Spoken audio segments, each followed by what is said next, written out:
হযরত বেলাল রাদিয়াল্লাহু আনহু উনি আহাদ আহাদ শব্দ বলে, অর্থাৎ আল্লাহ এক, আল্লাহ এক, এই পথ দিয়া হযরত আবু বকর সিদ্দিক রাদিয়াল্লাহু আনহু যাচ্ছিলেন। আবু বকর সিদ্দিক রাদিয়াল্লাহু আনহু এই কষ্ট স্বচক্ষে দেখতে পাচ্ছেন। দেখে বললেন, উমাইয়া ইবনে খালদ, তোমার ভিতরে কি মায়া নাই? তোমার ভিতরে কি দয়া নাই? তুমি যেমন ভাবে হযরত বেলালকে কষ্ট দিচ্ছ, তোমার ভিতরে কি আল্লাহর ভয় নাই? তুমি যেমন ভাবে কষ্ট দিচ্ছ, তোমার ভিতরে কি আল্লাহর ভয় নাই? তখন উমাইয়া ইবনে খালদ হযরত আবু বকর সিদ্দিক রাদিয়াল্লাহু আনহুকে দোষারোপ করলেন। হযরত আবু বকর সিদ্দিক রাদিয়াল্লাহু আনহুকে দোষারোপ করলেন। কি বললেন? যে তোমার কারণেই আজকে বেলাল মাইর খাইতেছে, তোমার কারণেই আজকে বেলাল আযাব ভোগ করতেছে। কেন আযাব ভোগ করতেছে? এই দোষ উমাইয়া ইবনে খালদ কাকে দিচ্ছেন? আবু বকর সিদ্দিক রাদিয়াল্লাহু আনহুকে দিচ্ছেন। কারণ হযরত আবু বকর সিদ্দিক রাদিয়াল্লাহু আনহু কালিমার দাওয়াত দিয়েছিলেন বেলালকে, আর বেলাল কালিমার দাওয়াত গ্রহণ করেছিলেন। আল্লাহ রাব্বুল আলামিন পবিত্র কোরআনুল কারীমে বলছেন, আফাহাসিবতুম আন্নামা খলাকনাকুম আবাসাও ওয়া আন্নাকুম ইলাইনা লা তুরজাউন।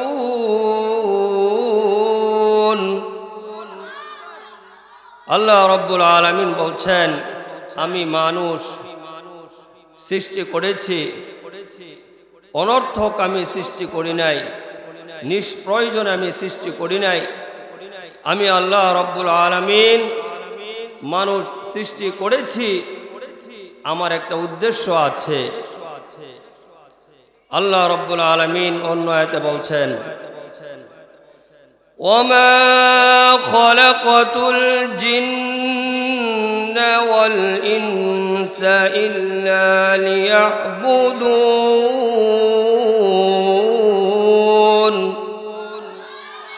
আল্লাহ রাব্বুল আলামিন বলছেন, আমি মানুষ এবং জিন জাতি সৃষ্টি করেছি একমাত্র আমি আল্লাহর গোলামি এবং ইবাদত বন্দেগী করার জন্য। তাহলে আমরা এই আয়াত থেকে বুঝতে পারলাম যে আল্লাহ রাব্বুল আলামিন আমাদেরকে সৃষ্টি করেছেন একমাত্র আল্লাহর গোলামি ইবাদত বন্দেগী করার জন্য। আমরা যদি আল্লাহর গোলামি ইবাদত বন্দেগী না করি, তাহলে আল্লাহ রাব্বুল আলামিনের কোনো ক্ষতি হবে? কথা বলেন। আমরা যদি আল্লাহ রাব্বুল আলামিনের গোলামি ইবাদত বন্দেগী না করি, তাহলে আল্লাহর কি কোনো ক্ষতি হবে?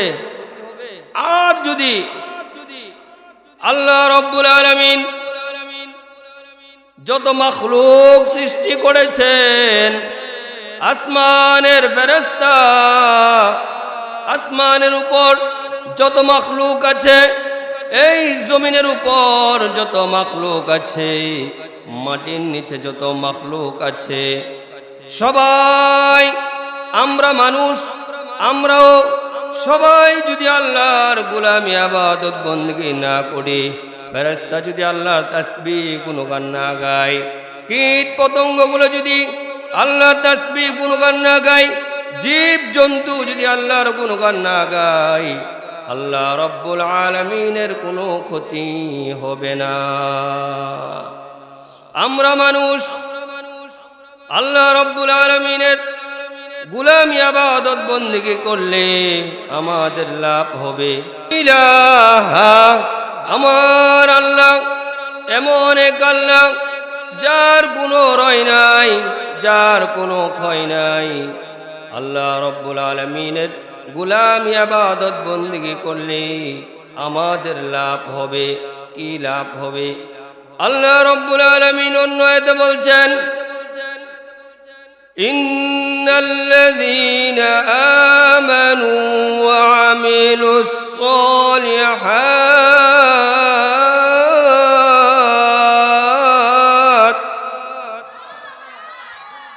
وعملوا الصالحات كانت لهم جنات الفردوس نزلا আল্লাহ রব্বুল আলামিন বলছেন, আমার যে বান্দা বান্দি আমি আল্লাহর উপর ঈমান আনয়ন করবে এবং আমলে সালেহ করবে, নেক আমল করবে, আমি আল্লাহ রব্বুল আলামিন আমার ওই সকল বান্দা বান্দীদেরকে জান্নাতুল ফিরদাউসের মেহমান বানাবো। আর জোরে বলেন সুবহানাল্লাহ। ভাইয়ের আমার, জান্নাতুল ফিরদাউসের মেহমান আমরা হতে চাই কিনা? আমরা সকলে জান্নাতুল ফিরদাউসের মেহমান হতে চাই। জান্নাতুল ফিরদাউস এমন একটি জান্নাত, আল্লাহ রব্বুল আলামিন 8টি জান্নাত তৈরি করেছেন। আল্লাহ রব্বুল আলামিনের 8টি জান্নাতের ভিতরে জান্নাতুল ফিরদাউসের হলো সবচেয়ে উন্নত জান্নাত।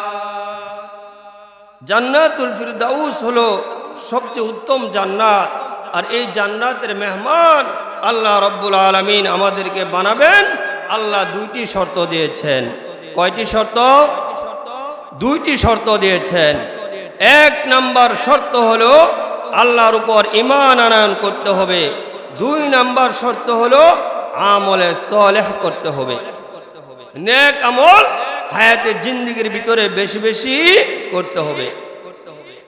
এই আয়াতের ভিতরে এই কথা বলা হয় নাই শুধু কারি সাহেব জান্নাতে যাবে, শুধু হাফেজ সাহেব জান্নাতে যাবে, শুধু আলেম সাহেব জান্নাতে যাবে, মুফাসসির মুফতি শাইখুল হাদিস শুধু জান্নাতে যাবে। এই আয়াতের ভিতরে এই কথা বলা হয় নাই।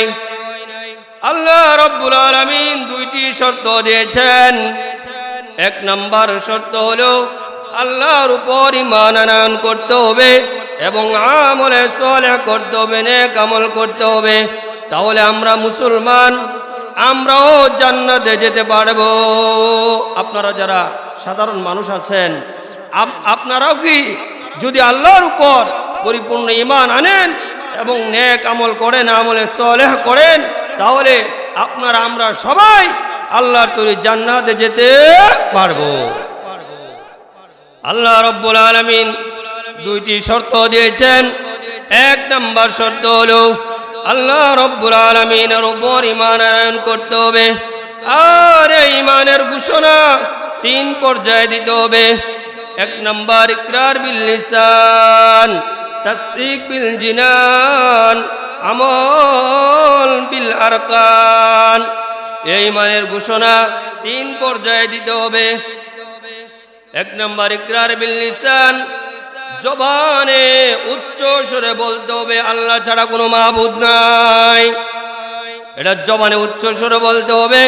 ইকরার বিল লিসান, জবানে উচ্চ স্বরে বলতে হবে আল্লাহ ছাড়া কোনো মাবুদ নাই।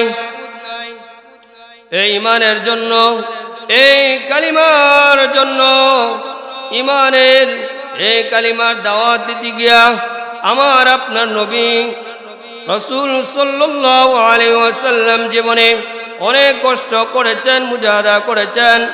রাসূল সাল্লাল্লাহু আলাইহি ওয়াসাল্লামের শরীর থেকে রক্ত ঝরেছে। এই কালিমার পাওয়ার আছে না নাই? এই কালিমার এমন পাওয়ার, মুসা আলাইহিস সালাতু ওয়াস সালাম,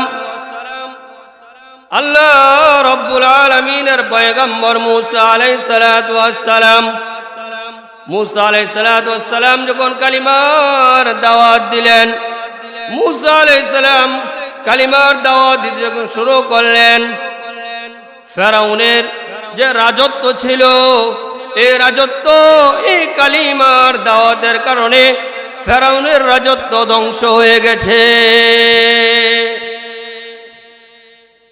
নমরুদের সময় ইব্রাহিম খলিলুল্লাহ, আল্লাহর পয়গম্বর ইব্রাহিম খলিলুল্লাহ আলাইহিস সালাতু ওয়াস সালাম কালিমার দাওয়াত দিলেন, লা ইলাহা ইব্রাহিম খলিলুল্লাহ।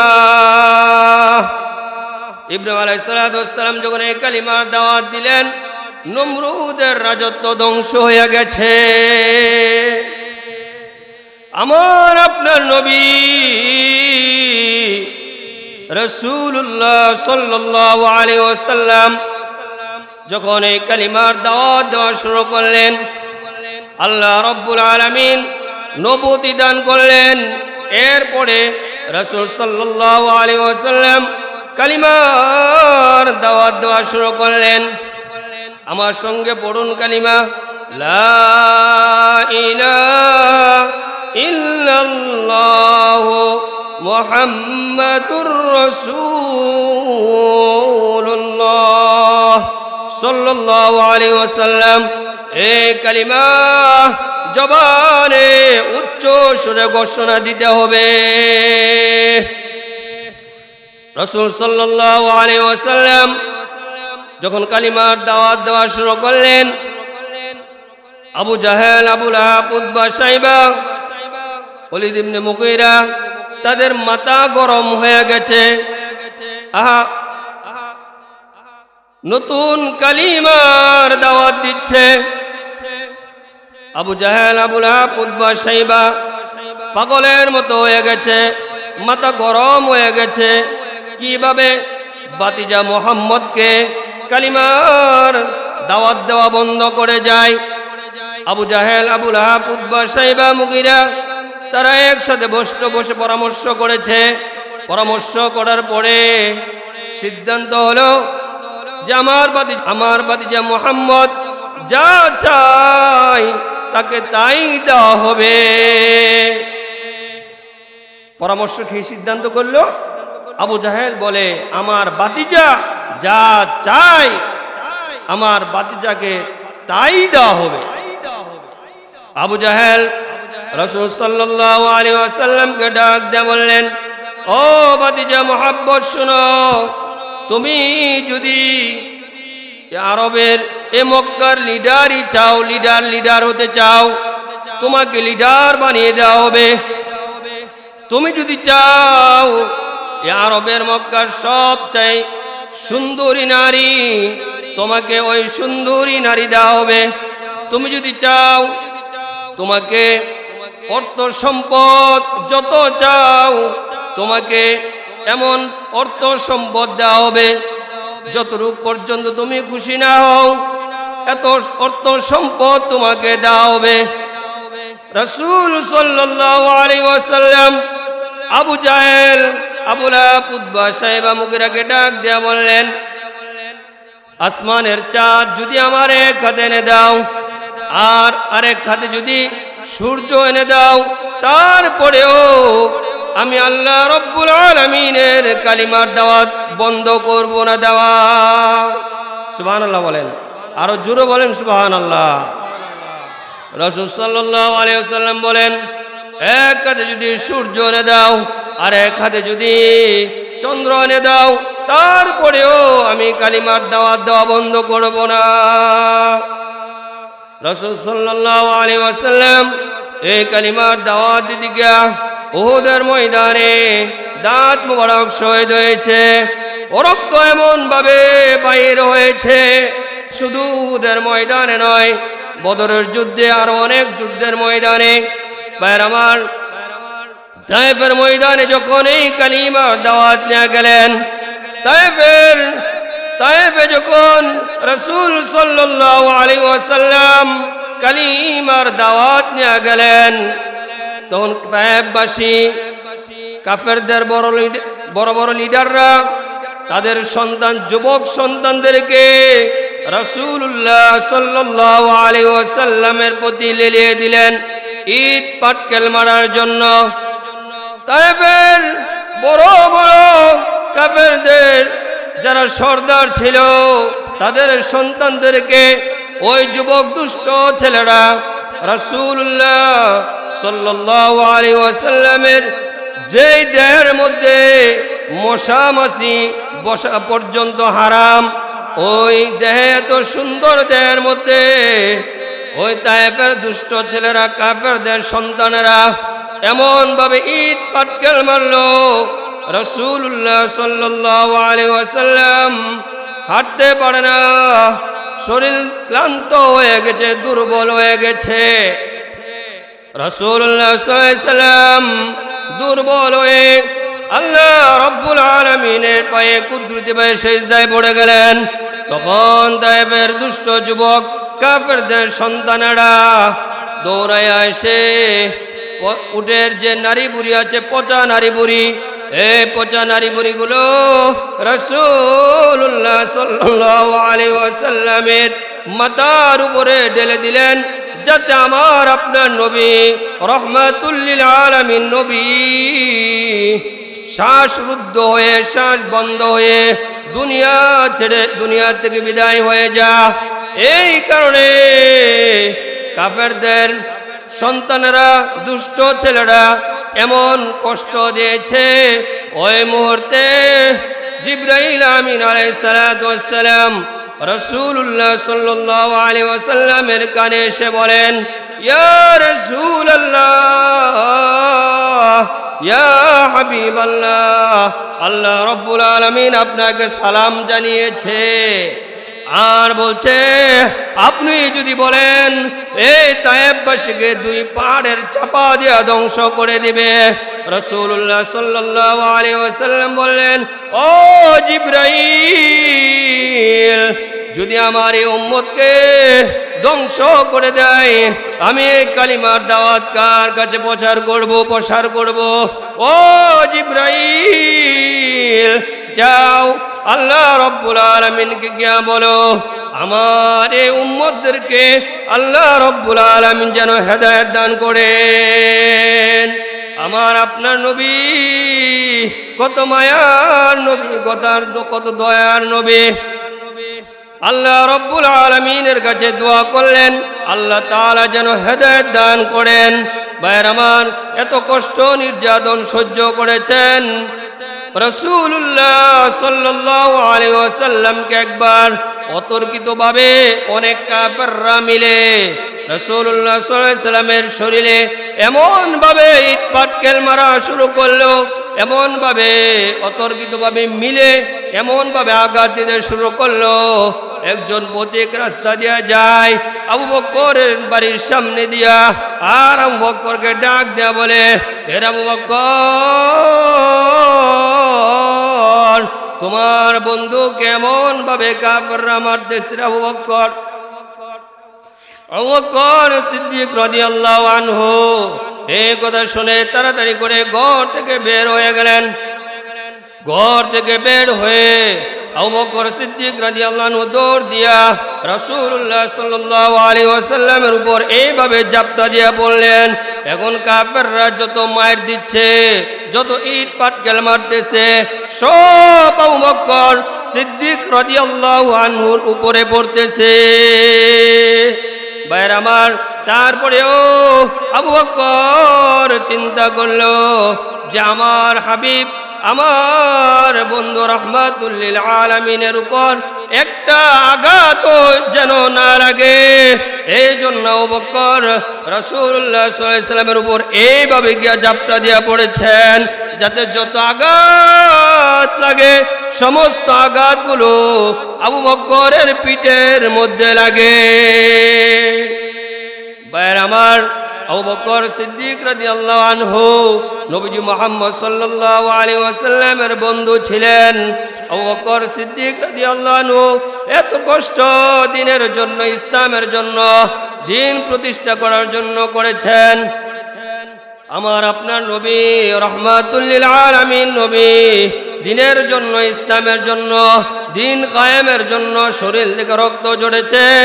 দিন প্রতিষ্ঠা করার জন্য রাসূলুল্লাহ সাল্লাল্লাহু আলাইহি ওয়াসাল্লাম এত কষ্ট করেছেন যে যত পয়গম্বরগণ দুনিয়াতে আল্লাহ রাব্বুল আলামিন পাঠিয়েছেন, সমস্ত পয়গম্বরদের কষ্ট এক জায়গায় জমাত করলে আমার আপনার নবী রাসূলুল্লাহ সাল্লাল্লাহু আলাইহি ওয়াসাল্লামের কষ্ট এক জায়গায় জমাট করলে আমার আপনার নবীজি রাসূলুল্লাহ সাল্লাল্লাহু আলাইহি ওয়াসাল্লামের কষ্টর সীমা বেশি হবে।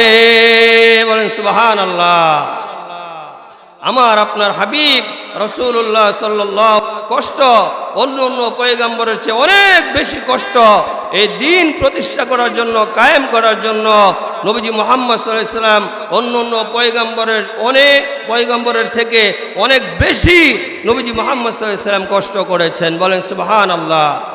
ভাইরা আমার, এই দিন প্রতিষ্ঠা করার জন্য কালিমার দাওয়াত মানুষের দ্বারে দ্বারে বারে বারে প্রচার করার জন্য হযরত বেলাল রাদিয়াল্লাহু আনহু ঈমান গ্রহণ করে কত কষ্ট করেছেন। হযরত বেলাল রাদিয়াল্লাহু আনহু উনি ছিলেন গোলাম। উনি যার গোলাম ছিলেন ওনার নাম হলো উমাই ইবনে খালক।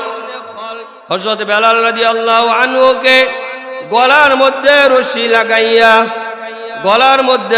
লাগাইয়া মক্কার অলিতে গলিতে রাস্তায় গলার মধ্যে রশি লাগাইয়া উট বেড়া বকরি যেমন ভাবে গলার মধ্যে রশি লাগাইয়া টানে হেসরায় এমন ভাবে উমাই ইবনে খালক হযরত বেলাল রাদিয়াল্লাহু আনহু ঈমান গ্রহণ করার কারণে, ইসলাম গ্রহণ করার কারণে উমাই ইবনে খালক হযরত বেলাল রাদিয়াল্লাহু আনহুর গলার মধ্যে রশি লাগাইয়া মক্কার অলিতে গলিতে এমন ভাবে টেনে হেসরে আর আরবের মরুভূমির বালু উত্তপ্ত গরম হলে যদি গোশত রাখা হয় ওই গোশত সিদ্ধ হয়ে যাবে এমন উত্তপ্ত বালুর মধ্যে হযরত বেলাল রাদিয়াল্লাহু আনহুকে চিৎ করে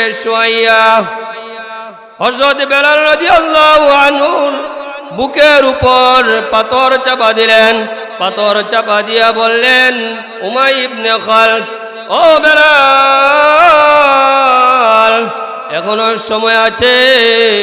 তুমি যে মুহাম্মদকে বিশ্বাস করেছ, আল্লাহর উপর ঈমান এনেছ, তুমি আল্লাহর উপর ঈমান ছেড়ে দাও। মুহাম্মদকে যে বিশ্বাস করেছ এই বিশ্বাস ছেড়ে দাও। তখন হযরত বেলাল রাদিয়াল্লাহু আনহু উনার বুকের উপর পাথরের চাপা, উনার শ্বাস ফালাইতে কষ্ট হচ্ছে। উনি পুরাপুরি ভাবে আল্লাহ এই শব্দ বাহির করতে পারে না। হযরত বেলাল রাদিয়াল্লাহু আনহু তখন উনি বুঝাচ্ছেন আহাদ আহাদ আহাদ শব্দ বলছে।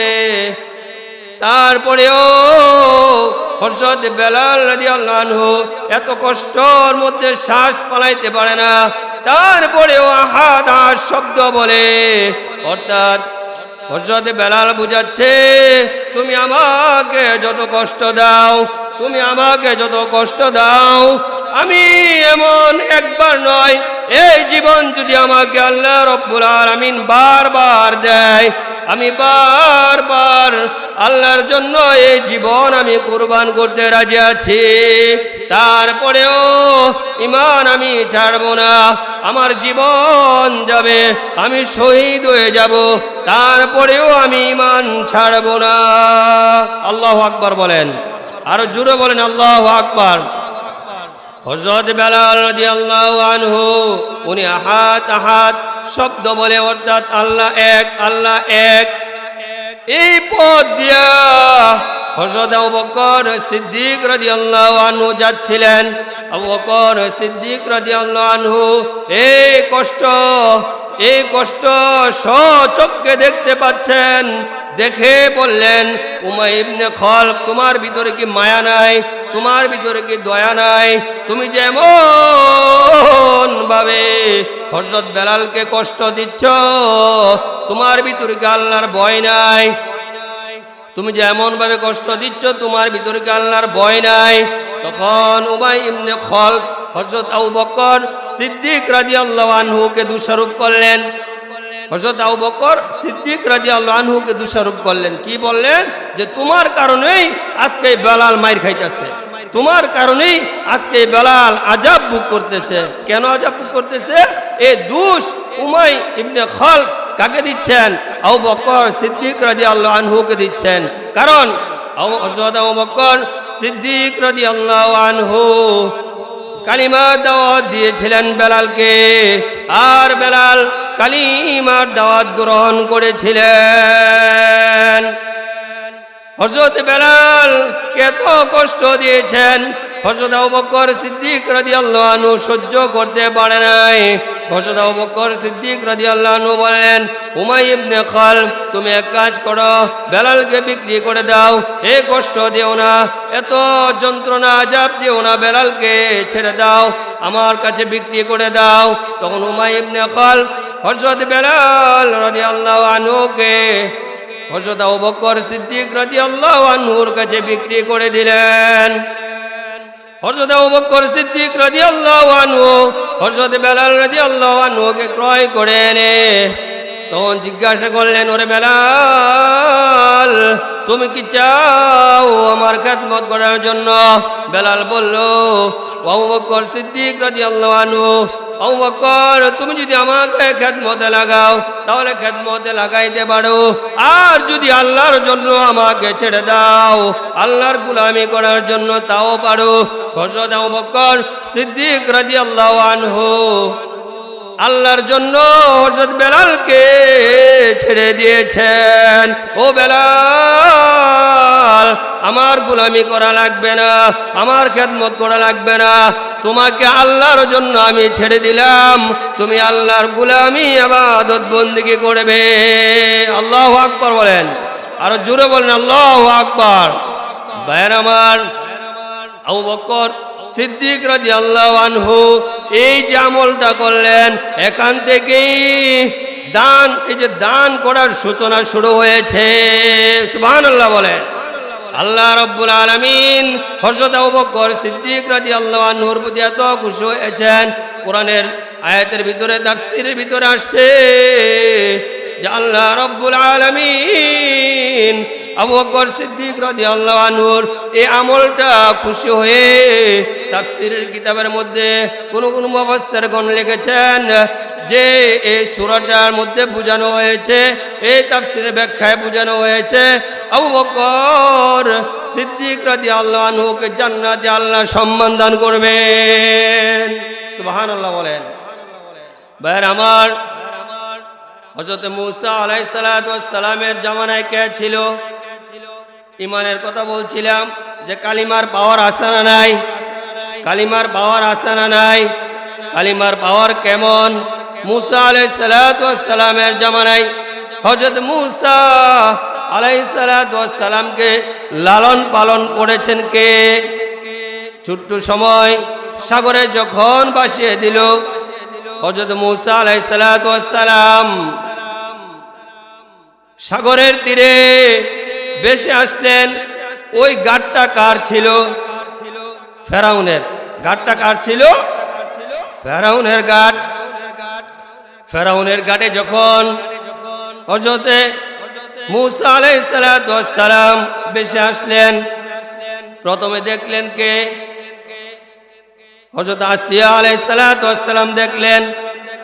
দেখে সুন্দর ফুটফুটে সন্তান, ছোট্ট সন্তান, অনেক সুন্দর দেখা যায়। হযরত আসিয়া আলাইহিস সালাতু ওয়াস সালামের সন্তান কোলে নিয়া ফেরাউনের কাছে আসলেন। ফেরাউন এদিক সেদিক কথা বলেছে, কিন্তু আসিয়া অনেক ধৈর্য সহ্য করে এই মূসা আলাইহিস সালাতু ওয়াস সালামকে লালন পালন করেছে, বড় হয়েছে। কিন্তু ফেরাউনকে মূসা আলাইহিস সালাতু ওয়াস সালাম একটি চর দিয়েছিল। লম্বা ঘটনা বলা আমার ইয়ানা।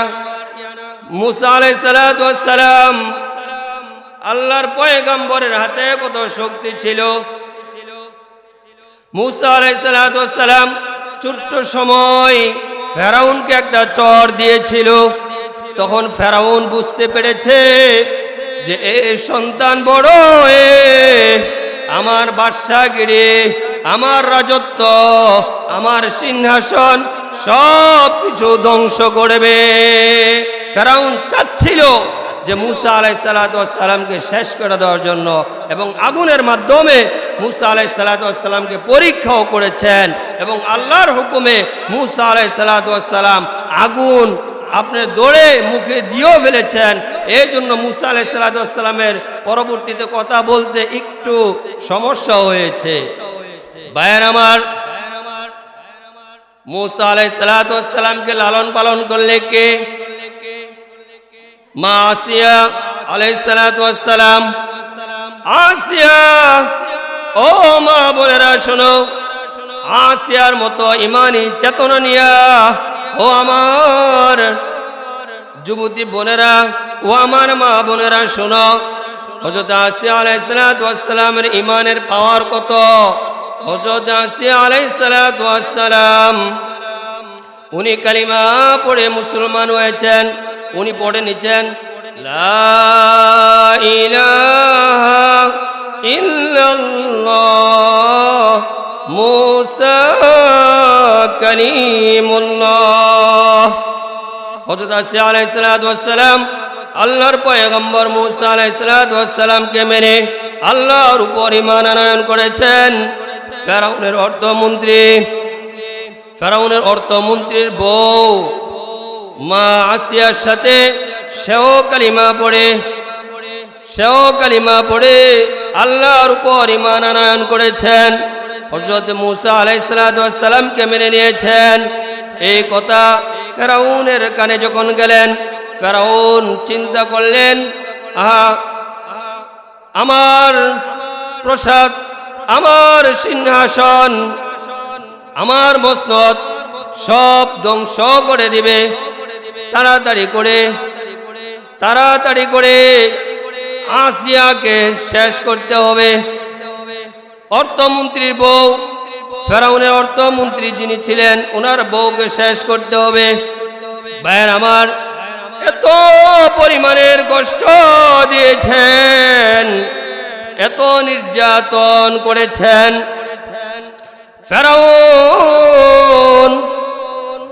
ফেরাউনের অর্থমন্ত্রীর বউকে ডাক দিয়ে বললেন, ও আমার অর্থমন্ত্রীর বউ, তুমি নাকি আল্লাহর উপর ঈমান এনেছ। তখন ওই মহিলা বলল, হ্যাঁ আমি আল্লাহর উপর ঈমান এনেছি। ফেরাউন বলল, তুমি যে আল্লাহর উপর ঈমান এনেছ, তুমি যদি এই ঈমান না ছাড়ো, তোমার কুলে যে সন্তান রয়েছে, এই সন্তানকে সহ তোমাকে সহ এই পৃথিবী থেকে বিদায় করে দেব। তখন ফেরাউনের অর্থমন্ত্রীর বউ বলল, ও ফেরাউন, আমাকে তুমি বিদায় করতে পারো, আমি বিদায় হয়ে যাব। আমার সন্তানকে তুমি মারতে পারো, আমার সন্তানকে কতল করতে পারো, আমার সন্তানের প্রতি আমার মায়া থাকবে না। আমি আল্লাহর উপর যে ঈমান এনেছি, আমার জীবন যাবে। আমি যে আল্লাহর উপর কালিমা পড়ে ঈমান এনেছি, এই ঈমান আমার জীবন থেকে আমি ছাড়ব না। এই ঈমান নিয়ে আল্লাহ রব্বুল আলামিনের দরবারে আমি হাজির হব। সুবহানাল্লাহ কোন। ভাইয়ের আমার, ফেরাউনের অর্থমন্ত্রীর বউ ডাইরেক্ট বলল, আল্লাহর সামনে আমি মাথা নত করেছি, ওরে ফেরাউন, তোর সামনে আমি মাথা নত করব না। যেই মাথা আল্লাহর সামনে নত করেছি, এই মাথা দুনিয়ার কোনো জিনিসের, কোনো বস্তুর যত ক্ষমতাশালী মানুষ হোক, কারোর সামনে আর এই মাথা নত করব না। আমার জীবন যাক, আমি জীবন দিয়ে দিব, তারপরে আমার মাথা আমি নত করব না। ভাইয়ের আমার, এমনি ফেরাউন তার ছেলেবেলাদেরকে ডাকলেন, তার ছেলেবেলাদেরকে ডেকে বললেন, কড়াইয়া আনো, পাতিল আনো। কড়াইয়ার পাতিল আনা হলো। কড়াইয়ার পাতিল আনার পর এমনি তার ছেলেবেলাদেরকে বললেন, আগুন ধরাও, জাল দাও।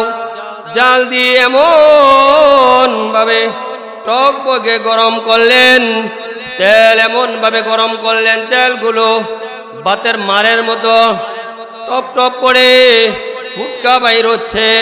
এমন ভাবে টকবক করতেছে তেল, এমন গরম হয়েছে। ফেরাউন তার অর্থমন্ত্রীর বউকে ডাক দেয়া বলল, ও আমার অর্থমন্ত্রীর বউ, এখনো সময় আছে, তুমি আল্লাহর উপর যে ঈমান এনেছো ঈমান ছেড়ে দাও। তখন ফেরাউনের অর্থমন্ত্রীর বউ মহিলা বলল, ওরে ফেরাউন, তুমি আমাকে ভয় দেখাচ্ছ, তেলের ভয় দেখাচ্ছ। আমি তেলের গরম তেলকে আমি ভয় পাই না। আমি যদি বুনা হয়ে যায় তেলের মধ্যে পড়ে, তারপরেও আমি ঈমান ছাড়বো না। সুবহানাল্লাহ কোন। তখন ওই মহিলা ডাক দিয়ে বলল, ফেরাউন, আমি ঈমান ছাড়বো না। ফেরাউন তার ছেলেবেলাদেরকে বলল, ও আমার ছেলেবেলারা, ওই যে মহিলার কুলের মধ্যে একটা সন্তান রয়েছে, এই সন্তানটাকে আগে এই তেলের মধ্যে নিক্ষেপ করো।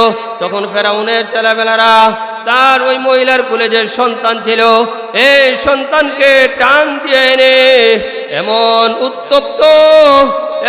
উত্তপ্ত টকবকে গরম তেলের মধ্যে ছেড়ে দিল। সাথে সাথে বাচ্চার সন্তানটি বুনা হয়ে গেছে। আচ্ছা বলুন তো, আমার আপনার সামনে আমার সন্তান যদি শব্দ বলে কষ্ট হচ্ছে, বা কেউ অন্যায়ভাবে ধমক দিয়েছে, বা রাস্তাঘাটে দৌড়াদৌড়ি করতে গিয়ে আমার আপনার সন্তান ব্যথা পেয়েছে, তাহলে আমাদের কলিজার ভিতর লাগে কিনা? আমাদের কলিজার ভিতরে লাগে কিনা? কষ্ট লাগে। ভাইয়ের আমার, ওই মহিলা তার বুক থেকে সন্তান টান দিয়া এই গরম তেলের ভিতরে ফুটফুট করতেছে তেল, এই বগলানি তেলের ভিতরে সন্তানকে যখন ছেড়ে দিল, সন্তানটা তেলের মধ্যে, গরম তেলের মধ্যে সাথে সাথে বুনাবাজি হয়ে গেছে। তাহলে ওই মহিলার কলিজার মধ্যে কত কষ্ট লেগেছে, ওই মহিলার কলিজার মধ্যে কত কষ্ট লেগেছে। তারপরে মহিলাকে আবার বলল, এরে মহিলা, ফেরাউন আবার বলল, এরে মহিলা, এখনো সময় আছে, দেখো তোমার সন্তান বুনা হয়ে গেছে, বাজি হয়ে গেছে। তোমার এই সন্তানের মতো তোমাকেও এই তেলের মধ্যে নিক্ষেপ করা হবে। আর ওই শিশু সন্তান তেলের মধ্যে পড়ে মাকে যেমন ডাকতেছে, এমন একটা বাপ বুঝাচ্ছে, মাগো তুমি ভয় পেও না, তুমি চিন্তা করে না, আমি যে তেলের মধ্যে আছি, এই গরম তেলকে আল্লাহ রব্বুল আলামিন শান্তিদায়ক আমাকে করে দিয়েছে। সুবহানাল্লাহ কোন। আরো জোরে বলেন সুবহানাল্লাহ। ও মা, তুমি আমার কাছে চলে আসো, তুমিও তেলের মধ্যে চলে আসো। এসে দেখো তেলের মধ্যে, এসে দেখো আল্লাহ এই তেলকে শান্তিতে রূপান্তরিত করে দিবে। সুবহানাল্লাহ বলেন। ভাইয়ের আমার, তখন ফেরাউন এই মহিলাকেও এই গরম তেলের ভিতরে নিক্ষেপ করলো, সাথে সাথে এই মহিলাও বাজি বুনা হয়ে গেল। ভাইয়ের আমার, এখন আসিয়া আলাইহিস সালাতু ওয়াস সালামকে ফেরাউন ডাক দিয়ে বলল, ও আসিয়া, তোমার চোখের সামনে দুইটি প্রাণ বাজি হয়ে গেল, দেখছো, তুমি তো দেখেছ। ও আসিয়া, এখনো সময় আছে, আল্লাহর উপর যে ঈমান এনেছ, তুমি যে কালিমা পড়ে আল্লাহর উপর ঈমান এনেছ, মুসা আলাইহিস সালামকে মেনে নিয়েছ, এই আল্লাহর উপর ঈমান ছেড়ে দাও, মুসা আলাইহিস সালামকে মানা বাদ দিয়া দাও। তখন ফেরাউন যখন এই কথা বলল, আসিয়া ডাক দিয়া বলে, ওরে ফেরাউন, তোর সাথে তুই আমার স্বামী, তোর সাথে আমার মহব্বত ছিল, কিন্তু আমি তোকে খোদা মানি না, আমি আল্লাহর উপর ঈমান আনয়ন করেছি। আমাকে যদি মেরে ফেলো তারপরেও তোর সামনে আমি মাথা নত করব না। ওরে ফেরাউন, আমার জীবন যাবে যাক, কিন্তু আমি আল্লাহর উপর যে ঈমান এনেছি আমি এই ঈমান ছাড়ব না। আল্লাহু আকবার বলেন, আর জোরে বলেন আল্লাহু আকবার।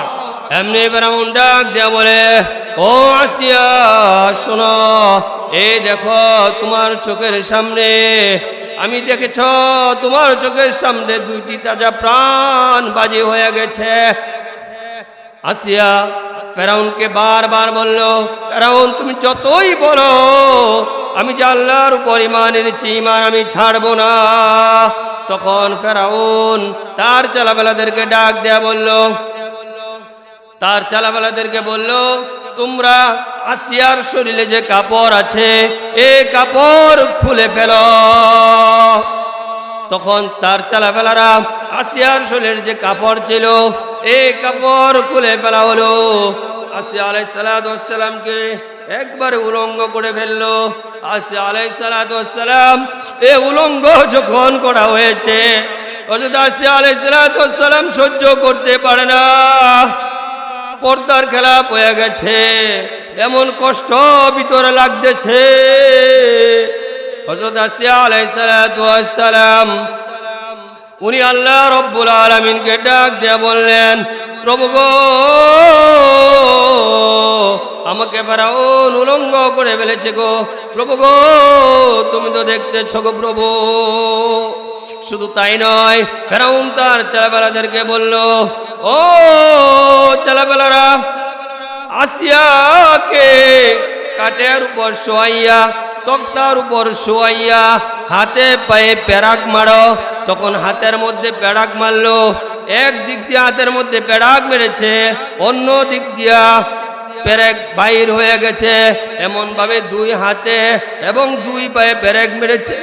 আসিয়া আলাইহিস সালাতু ওয়াস সালাম কষ্ট সহ্য না করতে পেরে আল্লাহ রাব্বুল আলামিনের কাছে দোয়া করলেন, রব্বি বিনিলি ইনদাকা বাইতান ফিল জান্নাহ, ওগো আল্লাহ জান্নাতে তোমার পাশে আমাকে একটি ঘর বানিয়ে দিও। আল্লাহ রাব্বুল আলামিন হযরত আসিয়া আলাইহিস সালাতু ওয়াস সালামের দোয়া কবুল করেছেন। আল্লাহ রাব্বুল আলামিন হযরত আসিয়া আলাইহিস সালাতু ওয়াস সালামের দোয়া কবুল করে কোরআনের ভিতরে এই দোয়াটা আল্লাহ কোট করে, অর্থাৎ কোরআনের ভিতরে নাজিল করে দিয়েছেন। বলেন সুবহানাল্লাহ। তখন এমন ভাবে কষ্ট দিয়েছেন, নির্যাতন করেছেন, তারপরেও আসিয়া আলাইহিস সালাতু ওয়াস সালাম ঈমান ছাড়েন নাই। হযরত আসিয়া আলাইহিস সালাতু ওয়াস সালাম তাকে তারপরে ওই গরম তেলের মধ্যে নিক্ষেপ করা হয়েছে। ভাইরা আমার, তোর তাজা জীবনটা চোখের সামনে দেখেছে, দুইটা জীবন দিয়েছে, তারপরেও উনি ঈমান ছাড়ে নাই, জীবন দিয়েছি ঈমান ছাড়ে নাই। এই জন্য আল্লাহ রাব্বুল আলামিন আমাদেরকে ঈমানের পরীক্ষা নিবেন। এই যে জীবন আমাদেরকে আল্লাহ দান করেছেন, আমাদের জীবনে ঈমানের পরীক্ষা নিবেন। ভাইরা আমার, আমাদের যত কষ্ট হোক, আমাদের যত প্রকারের আমরা কালিমার দাওয়াত দিতে গিয়া, দিনের দাওয়াত দিতে গিয়া যত প্রকারের আঘাত আমরা সহ্য, যত প্রকার আঘাত আসুক না কেন, আমরা সমস্ত আঘাতগুলো সহ্য করে নিব একমাত্র আল্লাহর দ্বীনের জন্য, একমাত্র কালিমার জন্য আমরা সহ্য করে নিব। আমাদের জীবন যাবে, আমরা ঈমান ছাড়ব না। যদি এমন ভাবে ঈমান ধরে রাখতে পারি, পুরস্কার আছে না নাই? পুরস্কার আছে না নাই? ভাইরা আমার, আল্লাহ রাব্বুল আলামিন কোরআনুল কারীমের ভিতরে বলছেন, ইন্নাল্লাযীনা ক্বালু রাব্বুনাল্লাহ,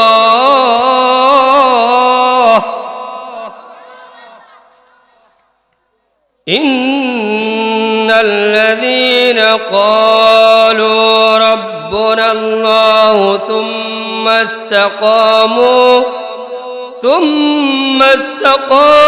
استقاموا تتنزل عليهم الملائكة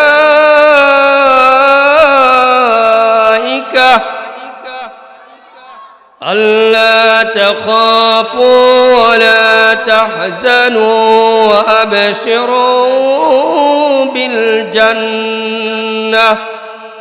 وأبشروا بالجنة التي كنتم توعدون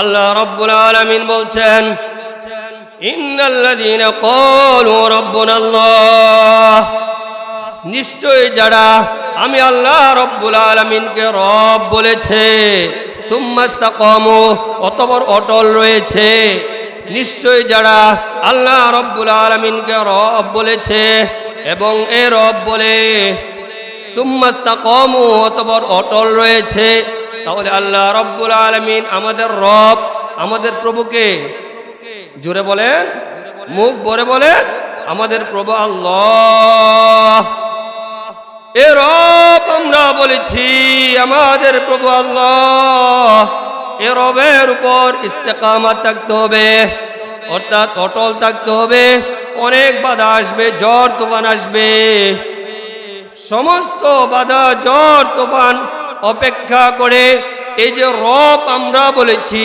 এই রবের উপর আমাদের অটল থাকতে হবে আর রবের উপর যখন আমরা অটল থাকবো যে আমাদের প্রভু আল্লাহ আমাদেরকে খাওয়ান আল্লাহ আমাদেরকে লালন পালন করেন আল্লাহ আমাদের হায়াতের মালিক আল্লাহ আমাদের মওতের মালিক আল্লাহ আসমানের মালিক আল্লাহ জমিনের মালিক আল্লাহ যখন আমরা মনে প্রাণে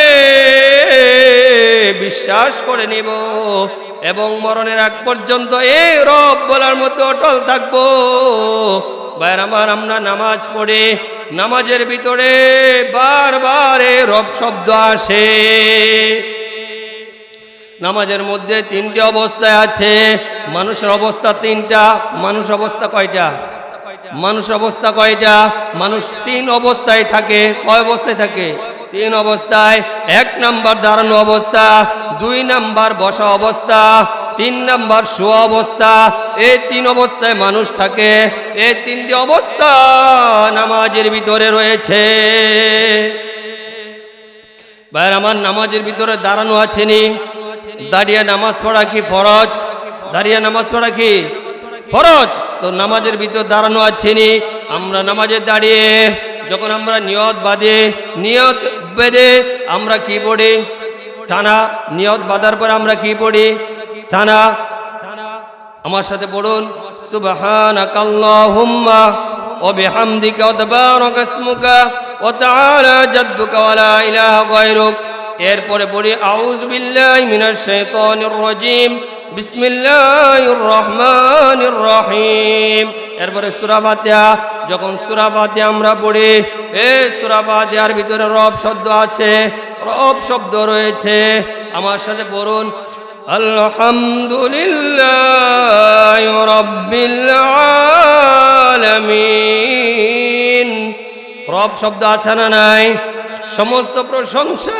আল্লাহ তাআলার জন্য আলহামদুলিল্লাহ রাব্বিল আলামিন এই সূরা ফাতিহার ভিতরে রব শব্দ রয়েছে আমরা যখন রুকুতে যাই রুকুতে গিয়ে আমরা তাসবিহ পড়ি তিনবার তাসবিহ পড়ি পাঁচবার সাতবার তাসবিহ পড়ি সুবহানা রাব্বিয়াল আযীম রব শব্দ আছে না নাই সুবহানা রাব্বিয়াল আযীম আল্লাহ মহান আল্লাহ পবিত্র আল্লাহ মহান আল্লাহ পবিত্র এই ঘোষণা দেই ভাইয়ের আমার আমরা যখন সিজদাতে যাই সিজদা থেকে আমরা বলি সুবহানা রাব্বিয়াল আ'লা সুবহানা রাব্বিয়াল আ'লা তাহলে রুকুতে গিয়েও আমরা আল্লাহ তাআলার মর্যাদা সবার উপরে ঘোষণা দেই আল্লাহ পবিত্র আল্লাহর মর্যাদা সবার উপরে ঘোষণা আমরা সিজদা থেকেও দেই ভাইয়ের আমার তাহলে দাঁড়ানো অবস্থায় আল্লাহকে রব বলে তাহলে রুকু হলো বসা অবস্থাকে ধরেন এই বসা অবস্থায় আল্লাহকে আমরা রব বলি আবার সিজদা হলো শোয়া অবস্থা সিজদা থেকে আল্লাহকে আমরা রব বলি আর এই রব বলতে বলতে যদি মৃত্যুর আগ পর্যন্ত নামাজের মাধ্যমে জীবনটাকে অতিবাহিত করতে পারি তাহলে মৃত্যু আমাদের সহজ হবে কবর আমাদের সহজ হবে ফুলসিরাত আমাদের জন্য সহজ হবে, মিজানের পাল্লা আমলনামা ডান হাতে আসবে। আল্লাহ রাব্বুল আলামিন চাইতো কিয়ামতের মাঠে বিনা হিসাবে জান্নাত দিয়ে দিবেন। যে জান্নাতের জন্য আমরা কষ্ট করি, তাহলে এই পৃথিবীতে আল্লাহর উপর যে আমরা আল্লাহকে যে আমরা রব বলেছি, এই রবের উপর আমাদের অটল থাকতে হবে। ভাইয়ের আমার, আল্লাহ রাব্বুল আলামিন কুরআনুল কারীমের ভিতরে বলছেন, ইন্নাল্লাযীনা ক্বালু রাব্বুনাল্লাহ সুম্মা ইসতাকামু তাতানাজ্জালু আলাইহিমুল মালায়েকা। ভাইয়ের আমার, আমরা যে আল্লাহকে রব বলেছি, শুধু মসজিদের ভিতরে এ রব বলা, শুধু মসজিদের ভিতরে রব শব্দের আমল করলে চলবে না, মসজিদের বাইরেও রব শব্দের আমল করতে হবে। আপনি চাকরি করেন, ওই চাকরির মধ্যে দুর্নীতি করা যাবে না, চাকরির মধ্যে আপনার ফাঁকি দেওয়া যাবে না। সঠিকভাবে আপনার চাকরি করতে হবে। সঠিকভাবে যদি আপনি চাকরি করেন আর চাকরির ফাঁকে আপনার নামাজ আদায় করে নিতে হবে। যদি আপনি বলেন যে আমাকে সময় দেয় না, সময় হয় না, তাহলে ওই চাকরি আপনার বাদ দিয়ে দিবেন। তারপরেও আল্লাহর হুকুম নামাজ আপনি আদায় করে নিবেন। ভাইয়ের আমার, আপনি অফিস আদালত যেখানেই থাকেন না কেন, ওইখানে ন্যায় প্রতিষ্ঠা করতে হবে, ন্যায় প্রতিষ্ঠা করতে হবে।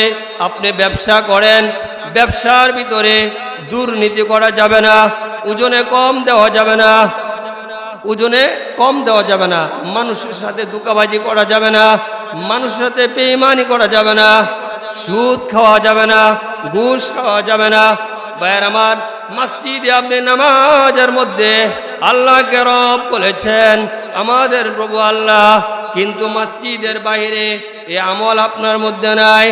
আপনার স্ত্রী পর্দায় থাকে না, আপনার স্ত্রী পর্দায় থাকে না, আপনার মেয়েরা পর্দায় স্কুলে যায় না।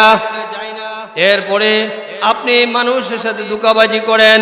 এখন অনেক মানুষ এমন আছে, হাজী সাহেব হয়ে গেছে, তারপরে অনেক মুরব্বী আছে, সবাই না, অনেক হাজী সাহেবরা আলহামদুলিল্লাহ ভালো আছে, কিছু কিছু হাজী সাহেব আছে, কিছু কিছু সাদাদারিওয়ালা মুরব্বীরা আছে, এখনো পর্যন্ত হজ করে আসার পরেও এবং অনেক সাদাদারিওয়ালা মুরব্বী আছে, এই জীবনের সময় এটাকে অযথা নষ্ট করে চায়ের দোকানে বসে টিভি দেখে এক ঠ্যাং কবরে চলে গেছে, তারপরেও টিভি দেখে এবং পরের জমিনের আইল অর্থাৎ লাইল ঠেলে জমি বাড়ানোর চেষ্টা করে।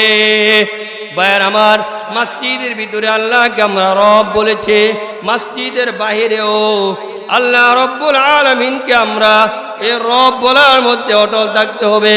অর্থাৎ ন্যায় নিষ্ঠা, ন্যায় বিচার আমাদের কায়েম করতে হবে। ভাইয়ের আমার, আল্লাহ রব্বুল আলামিনকে আমরা রব বলেছি, আল্লাহর উপর ঈমান এনেছি, আল্লাহকে আমরা প্রভু বলে মেনে নিয়েছি, আর আমাদের ইস্তেকামত থাকতে হবে। আল্লাহ রব্বুল আলামিন কুরআনুল কারীমে বলছেন, সুম্মা ইসতাকামু তাতানাজ্জালু আলাইহিমুল মালায়েকা। আমি আল্লাহকে যারা রব বলেছে আর এই রবের উপর যারা অটল থাকবে, মৃত্যুর সময় তাদের কাছে আমি আল্লাহ রব্বুল আলামিন মালায়েকা ফেরেশতা পাঠাবো। বলেন সুবহানাল্লাহ। যারা আল্লাহকে রব বলেছে, এই রবের উপর অটল রয়েছে, ইস্তেকামত রয়েছে, আল্লাহ রব্বুল আলামিন বলেন, সুম্মা ইসতাকামু তাতানাজ্জালু আলাইহিমুল মালায়েকা আল্লা তাখাফু ওয়া লা তাহজানু ওয়া আবশিরু বিল জান্নাহ। আল্লাহ রব্বুল আলামিন জান্নাত থেকে এই বান্দার ইমানদার বান্দা বান্দির কাছে আল্লাহ রব্বুল আলামিন জান্নাত থেকে ফেরেশতা পাঠাবেন, আর জান্নাতি ফেরেশতারা এসে স্বাগতম জানাবে। আল্লাহ রব্বুল আলামিন বলবেন, ও আমার জান্নাতি ফেরেশতারা, আমার এই বান্দা দুনিয়ার মধ্যে জিন্দেগি পরিচালনা করতে গিয়া অনেক কষ্ট করেছেন, মুজাহাদা করেছেন, আমার ইমানদার বান্দা বান্দীদের আমার এই ইমানদার বান্দা বান্দীদের চোখের সামনে আমি আল্লাহ তৈরি জান্নাত ধরে রাখো। বলেন সুবহানাল্লাহ। আমরা কি মৃত্যুর সময় চাই যে আল্লাহ রাব্বুল আলামিন আমাদের চোখের সামনে ফেরেশতাদের মাধ্যমে আল্লাহ তৈরি জান্নাত আমাদের চোখের সামনে ধরে রাখুক? এটা আমরা চাই কিনা? তাহলে আল্লাহর উপর যে ঈমান এনেছি, আল্লাহর উপর যে ঈমান এনেছি, ঈমানের উপর আমাদের অবিচল থাকতে হবে। 2 নাম্বার ঈমানের শর্ত আমি প্রথম বলেছিলাম, আরেকটি শর্ত হলো আমিলুস সালিহাত, নেক আমল করতে হবে। আল্লাহ রাব্বুল আলামিন কিয়ামতের মাঠে 5টি প্রশ্ন করবেন। এর মধ্যে একটি প্রশ্ন হলো আল্লাহ রাব্বুল আলামিন আমাদেরকে যে হায়াত দিয়েছেন, এই হায়াতের হিসাব আল্লাহ রাব্বুল আলামিন আমাদেরকে জিজ্ঞাসা করবেন। এই জবাব না দেওয়া পর্যন্ত কিয়ামতের মাঠে এক চুল পরিমাণও আমাদের পায়ে দিক সেদিক লড়াতে পারবো না। আল্লাহ রাব্বুল আলামিন আমাদেরকে প্রশ্ন করবেন যে আমি আল্লাহ, ও আমার বান্দা বান্দি, তোমাদেরকে 50 বছর, 60 বছর, 70 বছর হায়াত দিয়েছি। এই হায়াত পেয়ে তোমার এই জীবনের হায়াতটা, মূল্যবান সময়টা, জীবনের মূল্যবান সময়টা তুমি কোন পথে পরিচালিত করেছ? ভাইয়ের আমার, আমরা যদি আমাদের এই জীবনকে আল্লাহর হুকুম আহকাম অনুযায়ী, আল্লাহর আদেশ নিষেধ অনুযায়ী, অর্থাৎ যত প্রকারের গুনার কাজ আছে, সুদ, ঘুষ, চুরি, ডাকাতি, ধোঁকাবাজি, রাহাজানি, ছিনতাই, যত প্রকারের হারাম কাজ আছে, হারাম থেকে যদি আমাদের এই জীবনকে আমরা বাঁচিয়ে রাখতে পারি, বেঁচে থাকতে পারি, হালাল কাজগুলো আমরা করব, আর রাসূলুল্লাহ সাল্লাল্লাহু আলাইহি ওয়াসাল্লামের সুন্নত তরিকায় যদি আমরা চলি, আল্লাহ রাব্বুল আলামিন ওয়াদা দিয়েছেন আমার ওই ইমানদার বান্দা বান্দীদেরকে আমি আল্লাহ আমার জান্নাতুল ফিরদাউসের মেহমান বানাবো। আল্লাহ রাব্বুল আলামিন আমাদের সকলকে আল্লাহ তৈরি সবচেয়ে উত্তম জান্নাত হলো জান্নাতুল ফিরদাউস। আল্লাহ রাব্বুল আলামিন আমাদের সকলকে জান্নাতুল ফিরদাউসের মেহমান হিসাবে আল্লাহ কবুল করুক। সকল বলি আমিন। ওয়া আখিরু দাওয়ানা আলহামদুলিল্লাহি রাব্বিল আলামিন।